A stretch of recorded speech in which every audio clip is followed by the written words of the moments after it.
Kita selalu diharapkan untuk bisa menjadi seorang negarawan, agar negara kita bisa terus maju dan merdeka. Kenapa begitu? Bagaimanakah agar menjadi seorang negarawan? Lalu, apa sih tujuan utamanya? Sebagai jawaban dari pertanyaan-pertanyaan itu, saya akan mengajakmu untuk melakukan perjalanan ke kota Athena, sekitar abad keempat sebelum Masehi, di mana dasar-dasar ilmu politik diletakkan filosof sekaliber Aristoteles.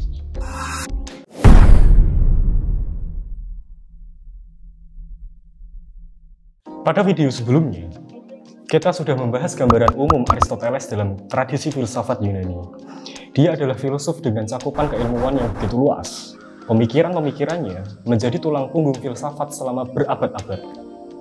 Nah, kali ini kita akan membahas salah satu kajian Aristoteles itu, yakni ilmu politik. Dalam bidang ini, kemasyhuran Aristoteles tentu tidak terbantahkan. Itu karena ia merupakan guru dari salah satu aktor politik sekali berdunia, Alexander the Great, seorang raja yang menaklukkan seperempat dari dunia. Tak heran kemudian ilmu politik Aristoteles berhasil mengambil andil besar dalam jalannya sejarah peradaban dunia. Dalam bukunya Etika Nikomachean, Aristoteles menggambarkan materi ilmu politik sebagai ilmu yang paling otoritatif. Kajian ini menentukan ilmu mana yang harus dipelajari sebuah negara, sedangkan yang lain seperti ilmu militer, manajemen rumah tangga, dan retorika berada di bawah otoritasnya. Tema yang kemudian mendominasi seluruh pembahasannya dalam politik adalah ketika ia mendefinisikan tujuan dari negara. Aristoteles sepakat dengan para pendahulunya, yaitu Plato dan Socrates. Setiap negara atau kota adalah semacam komunitas yang didirikan demi kebaikan bersama. Kita mungkin langsung bertanya-tanya, kebaikan seperti apa yang dimaksudkan Aristoteles? Jika kita membuka lembaran sejarah yang paling awal, di mana ilmu politik itu lahir, ia tidaklah berdiri secara independen. Kajian ini tidak dapat terpisahkan dengan etika. Dasar dari etika sampai batas tertentu adalah negara atau politik. Begitu pula sebaliknya. Jadi, untuk memahami interpretasi Aristoteles tentang politik dan negara yang baik, seseorang perlu tahu pemahamannya tentang etika. Etika Aristoteles didasarkan pada gagasan menggunakan kebajikan untuk menentukan tindakan yang benar bagi seseorang. Tindakan inilah yang menghantarkan pada hakikat kehidupan, yakni kebahagiaan. Ia membahasakan itu sebagai jalan menggapai eudaimonia.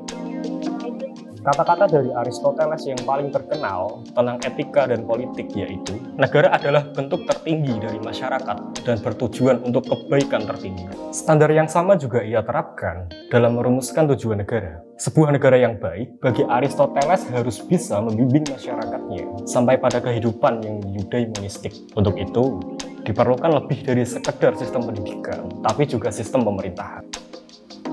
Aristoteles kemudian memulai dengan mempertimbangkan semua sistem pemerintahan yang ada.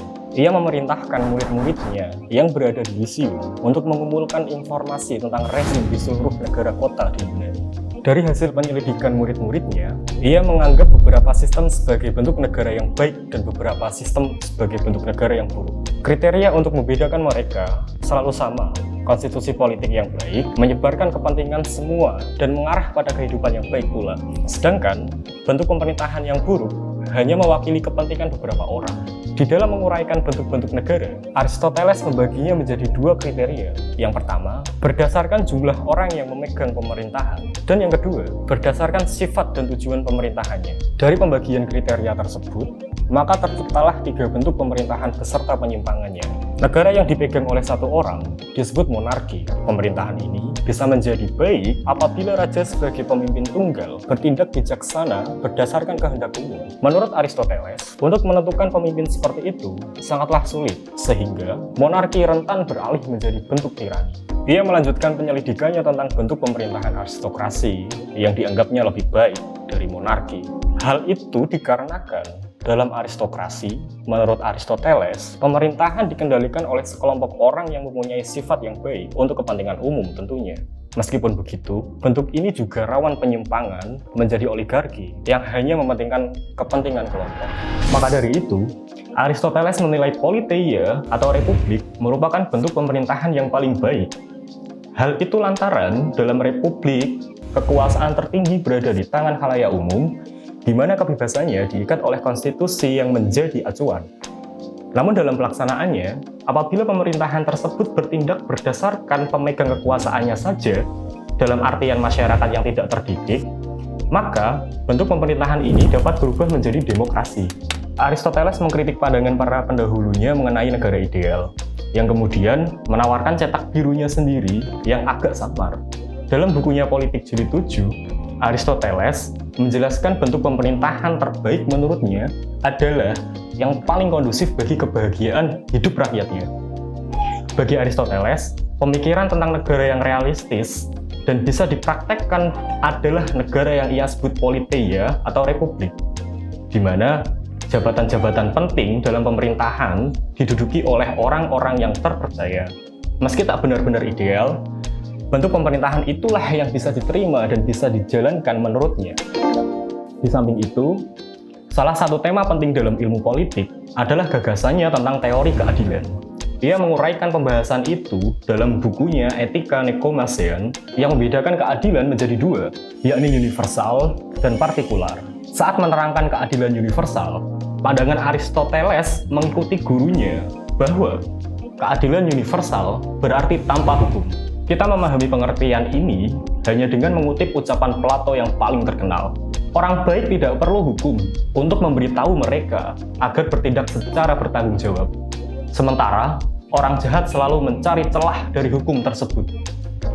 Untuk sampai pada tingkatan itu, tentu kita harus mengandaikan seluruh masyarakat di negara kota adalah individu-individu yang baik. Aristoteles tidak ingin terjebak dalam utopia dunia idea Plato, namun juga tak ingin menyalahkannya. Oleh sebab itu, ia juga mendefinisikan keadilan partikular yang berarti kesetaraan dalam pengertian formal dan umum tentunya. Kesetaraan adalah postulat keadilan. Ini termasuk keadilan distributif yang menuntut perlakuan yang sama terhadap siapapun di depan hukum. Semua orang sepakat dengan hal itu, tetapi mereka tidak setuju pada standar yang dengannya individu ini di sebuah negara kota dianggap sama. Aristoteles merumuskan analisisnya sendiri tentang keadilan distributif. Keadilan mensyaratkan manfaat didistribusikan kepada individu secara proporsional sesuai dengan jasa mereka. Kaum oligarki secara keliru berpikir mereka yang lebih unggul dalam kekayaan juga harus memiliki hak politik yang lebih tinggi. Sedangkan kaum demokrat ekstrim berpendapat bahwa mereka yang setara dalam kelahiran bebas juga harus memiliki hak politik yang sama. Kedua konsepsi keadilan politik ini keliru dalam pandangan Aristoteles. Menurutnya, mereka mengasumsikan konsepsi yang salah tentang tujuan akhir negara kota. Negara kota bukanlah perusahaan bisnis untuk memaksimalkan kekayaan, seperti anggapan kaum oligarki, atau asosiasi untuk mempromosikan kebebasan dan kesetaraan, seperti yang digaungkan oleh kaum demokrasi.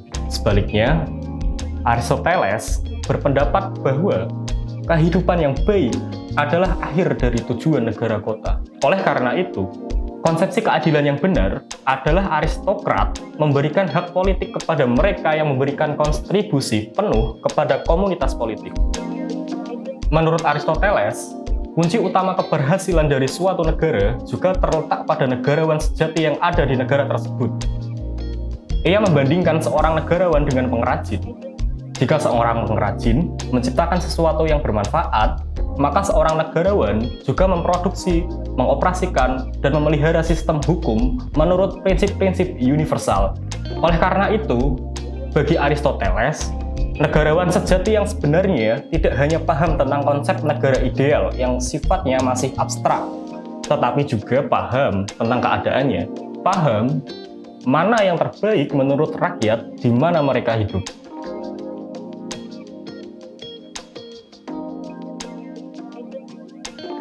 Jika kamu suka dengan konten-konten kami, dukunglah channel ini untuk tetap eksis. Knowledge give you power.